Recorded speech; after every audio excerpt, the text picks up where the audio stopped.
7 payload हैं आदित्य में।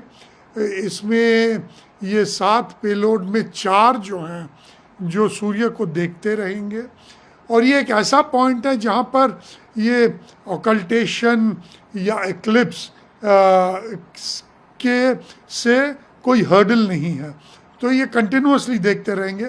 और 3 जो पेलोड हैं वो इन सिटू एक्सपेरिमेंट्स करते रहेंगे।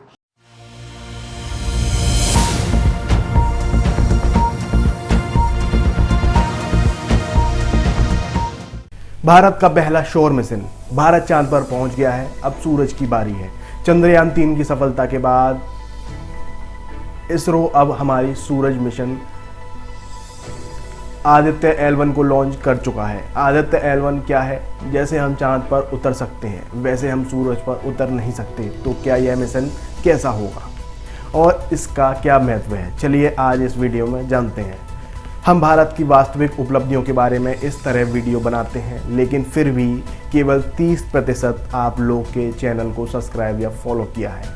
अगर आप इस वीडियो से कुछ नया सीखते हैं तो कृपया सब्सक्राइब का फॉलो का बटन क्लिक कर दें। यह आपके लिए मुफ्त है, लेकिन यह हमारी मदद कर सकता है। 2 सितंबर 2023 भारत के इतिहास में एक महत्वपूर्ण दिन था, क्योंकि इस दिन हमने अपना आदित्य L1 मिशन लॉन्च किया। आदित्य L1 क्या है, आइए सरल भाषा में समझते हैं। देखिए, आदित्य का मतलब है हमारे सूरज, लेकिन यह L1 क्या है? L1 का मतलब है लॉन्ग्रेंज पॉइंट। स्कूल में विज्ञान के दौरान न्यूटन की गुरुत्वाकर्षण ने सभी को परेशान किया होगा, चाहे आप कुछ भी याद करें या ना करें।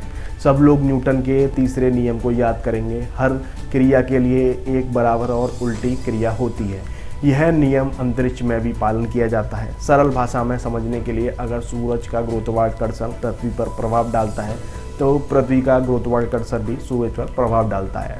पृथ्वी और सूरज की गुरुत्वाकर्षण बलें एक दूसरे के साथ खींचतान का खेल खेलती हैं। ऐसा एक स्थान होता है जहां दोनों गुरुत्वाकर्षण बल एक दूसरे को रद्द कर देते हैं। कुछ 5 ऐसे स्थान होते हैं जिनका नाम L1, L2, L3, L4, L5 है। L2 पॉइंट पर नासा के सबसे शक्तिशाली टेलीस्कोप जेम्स वेब टेलीस्कोप स्थित है, जो हमारे ब्रह्मांड की इस खूबसूरत छवियों को कैप्चर करता है। ये L पॉइंट खास होते हैं, इसलिए उन्हें अंतरिक्ष मिशनों के लिए चुना जाता है। क्या होगा यहाँ? देखिए, पृथ्वी के L1 पॉइंट पर पृथ्वी का गुरुत्वाकर्षण बल और सूरज का गुरुत्वाकर्षण बल एक दूसरे को रद्द कर देंगे। इससे आदित्य L1 को ग्रेविटेशनल फोर्स से स्थिर रहने में आसानी होगी। सोचिए, L1 सूरज को देखने की पहली पंक्ति की सीट है, जहाँ से आपको सूरज का 24/7 दृश्य मिलता है। सौर गतिविधियों की मॉनिटरिंग की जा सकती है।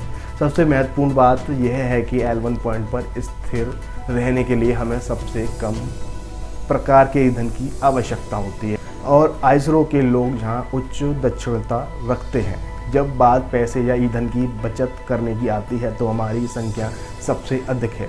आदित्य L1 में 7 पेलोड्स हैं, उनमें से 4 सूरज का अध्ययन करेंगे और 3 L1 पॉइंट का अध्ययन करेंगे। आप वीडियो को रोककर इसके नामों को यहाँ पढ़ सकते हैं। हम भविष्य में उनके कार्यों के बारे में एक और वीडियो जारी करेंगे।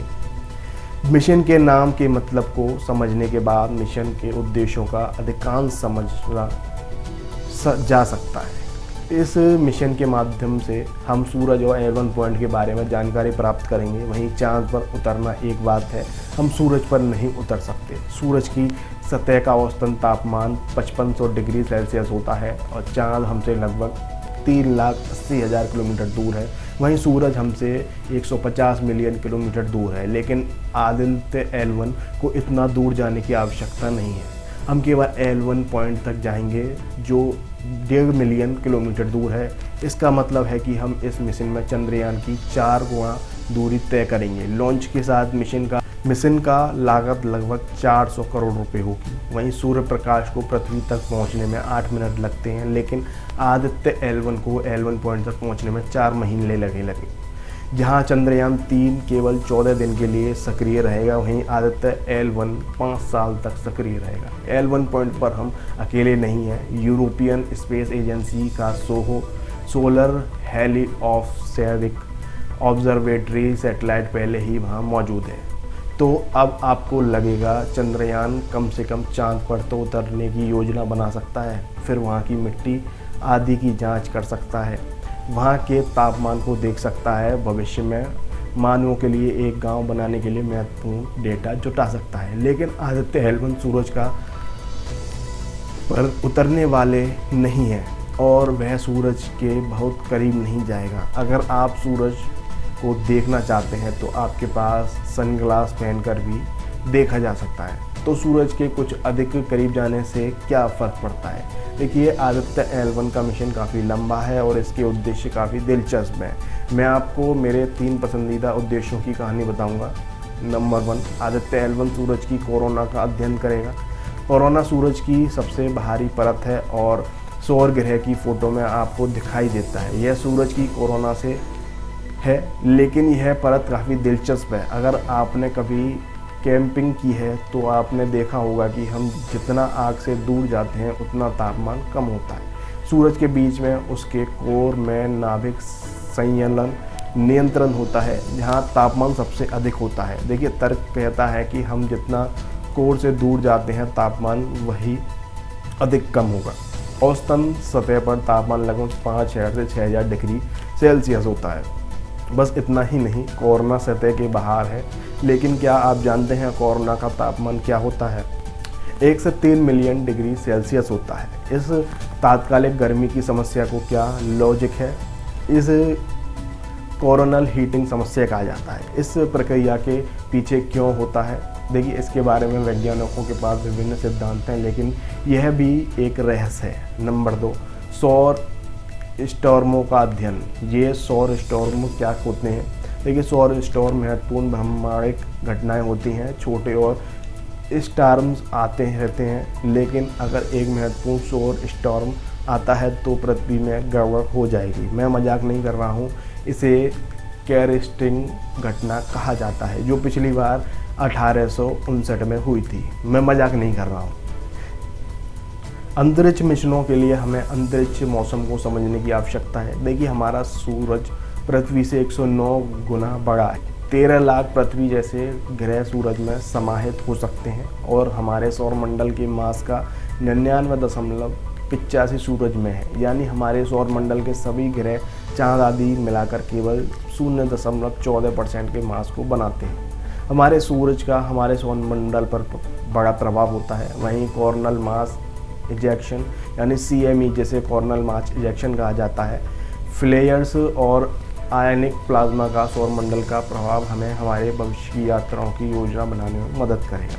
वहीं अध्याय 3, इस मिशन का महत्व क्यों है? देखिए, चंद्रयान 3 भारत के लिए महत्वपूर्ण था क्योंकि अब साबित हो चुका है कि हम किसी अन्य आकाशीय शरीर पर सॉफ्ट लैंडिंग कर सकते हैं। वहीं सॉफ्ट लैंडिंग का मतलब है कि बिना गिरावट के हम वहां एक पेलोड को सुरक्षित रूप में लैंड करा सकते हैं। भविष्य में अगर हम मानव मिशन की योजना बनाना चाहते हैं तो इस जिम्मेदारी का बोझ बहुत बड़ा होगा। यह एक अलग प्रकार की चुनौती है क्योंकि यहाँ जोखिम बहुत अधिक है और असफलता की संभावनाएं शून्य है। इसलिए हमारे पहले केवल 3 देश सॉफ्ट लैंडिंग की है। वहीं अमेरिका, रूस और चीन, अगर आप देखें तो ये 3 अर्थव्यवस्थाएं भारत से कहीं ज़्यादा बड़ी हैं, लेकिन फिर भी कम बजट के बावजूद सॉफ्ट लैंडिंग करना और सभी हमारे पेलोड को चांद पर सुरक्षित रूप में लैंड कराना, यह एक उदाहरण है कि हमारे वैज्ञानिक अन्य देशों के वैज्ञानिक से कम नहीं है। यही हमारे चंद्रयान 3 कवरेज देखना चाहते हैं तो हमने कई वीडियो बनाई हैं, आप उन्हें देख सकते हैं। लेकिन आदित्य L1 का महत्व क्यों है? क्योंकि हमारा यह पहला सूर्य मुख्य मिशन होगा। हमारे सामने अमेरिका का पार्कर सोलर प्रोब ESA का सोलर ऑर्बिट मिशन और चीन का advance space based solar observatory mission का लॉन्च किए गए हैं। उनके साथ ही रूस, जर्मनी, UK और जापान ने भी अपने मिशन लॉन्च किए हैं। यानी हर महत्वपूर्ण देश ने पृथ्वी पर सूर्य के प्रभाव का अध्ययन करने का प्रयास किया है। सबसे अधिक जलवायु परिवर्तन का प्रभाव भारत पर पड़ने वाला है क्योंकि सूर्य को हाई सोलर गतिविधि यानी ऊंचाई और गतिविधि और सौर न्यूट्रिशन यानी कम और सौर गतिविधि के चरणों में बदल सकती है। देखिए, सूरज से पृथ्वी की तकरीबन ऊर्जा स्रोत है 180 पेटावाट ऊर्जा पृथ्वी के सौरमंडल तक पहुंचती है, जिससे 30% होती है और 70 प्रतिबिंब होते हैं। ये सूर्य की अवलोकन हमें जैव प्रजाति के रूप में प्रगति करने में मदद करेगा। वहीं अक्सर लोग सोचते हैं कि अंतरिक्ष धनी का खेल है, लेकिन विक्रम साराभाई एक दूरदर्शी थे।